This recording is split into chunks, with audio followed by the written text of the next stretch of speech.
में सबसे पहले नए साल पर दिल दहलाने वाली एक खबर जो आई है कोलकाता से।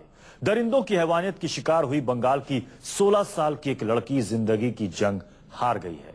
गैंगरेप की शिकार नाबालिग लड़की ने खुद को आग के हवाले कर दिया था और इलाज के दौरान उसकी मौत हो गई। अब घर वाले आरोपियों के लिए फांसी की सजा की मांग कर रहे हैं। कोलकाता के पास उत्तर 24 परगना में 25 अक्टूबर को 16 साल की लड़की से 7 लड़कों ने गैंगरेप किया था।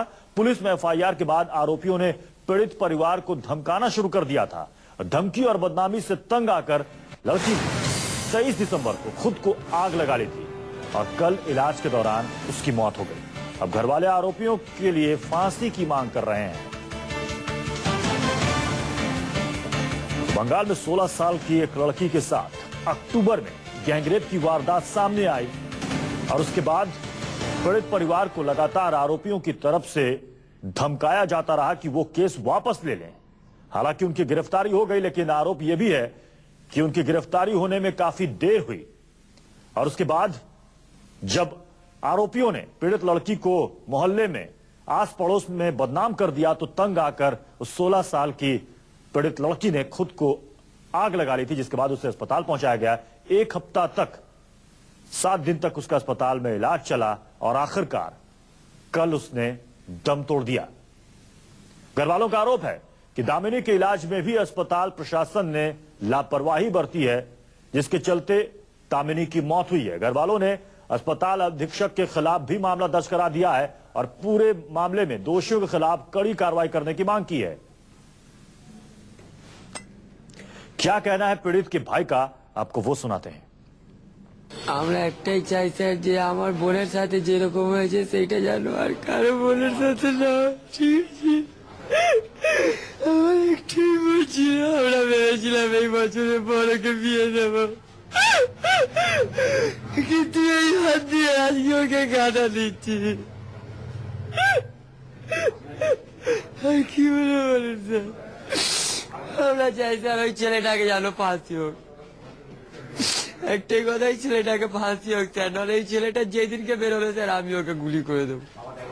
হ্যাঁ, আমরা রাজ্যপালের কাছে আমরা অ্যাপ্লিকেশন লিখেছি যে পুলিশরা আমাদের সাথে যেরকম করেছে, ঠিক আছে, এই জন্য আমরা অ্যাপ্লিকেশন লিখেছি। আমরা এই অ্যাপ্লিকেশন নিয়ে রাজ্যপালের কাছে যাব আর আমরা আমাদের ইনসাফ চাই। কেন কি একটা তো নেই, অনেক আমাদের এখানে মা বোন আছে, জানো, আর কারো সাথে এরকম না হয়। আমার তো বোন তো আর তো ফিরে আসবে না, সে তো चले গেছে। तो आपने सुना परिवार वालों का किस तरीके से रो रो कर बुरा हाल है। उनकी बस एक ही मांग है कि जो आरोपी दोषी सलाखों के पीछे हैं, जिन दरिंदों ने दामिनी के साथ ये हैवानियत की है, उन्हें फांसी की सजा हो। उनका आरोप यह भी है कि पुलिस वालों ने भी रिपोर्ट दर्ज करने में और उसके बाद कार्रवाई करने में काफी देर की और उसके बाद जब दामिनी को जली हुई हालत में अस्पताल लाया गया तो अस्पताल में भी उसके साथ ठीक व्यवहार नहीं किया गया, उसका इलाज ठीक तरीके से नहीं किया गया, जिसकी वजह से दामिनी की मौत हो गई। घर वालों की अब यही मांग है कि दोषियों के खिलाफ कड़ी से कड़ी कार्रवाई हो, दोषी जो हैं उन्हें फांसी की सजा हो और अस्पताल प्रशासन ने जिस तरीके से लापरवाही बरती है दामिनी के इलाज में, अस्पताल प्रशासन के खिलाफ भी कड़ी कार्रवाई होनी चाहिए। तो आपको एक बार फिर से बता देते हैं, बंगाल के 24 परगना जिले की थी पीड़ित लड़की, जिसके साथ अक्टूबर में गैंगरेप की वारदात हुई थी और उसके बाद 23 दिसंबर को जब आरोपियों ने उसे धमकाया और उसके बाद उसे आस पड़ोस में बदनाम किया तो उसने खुद को आग लगा ली थी। उसका इलाज चल रहा था और कल उसने दम तोड़ दिया।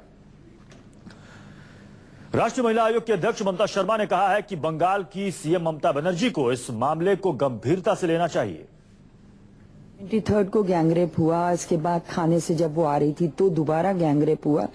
कहीं ना कहीं पुलिस की भूमिका जो है वो मुझे सही नहीं लगी और अगर पुलिस अलर्ट होती तो शायद उसका दोबारा गैंगरेप नहीं होता। लड़की सिर्फ 16 साल की थी और अब उसने अपने आप को जला के और आत्महत्या कर ली है। मैं सोचती हूँ इसको मुख्यमंत्री जी को बहुत सीरियसली टेकअप करना चाहिए, ऐसे केसेस को।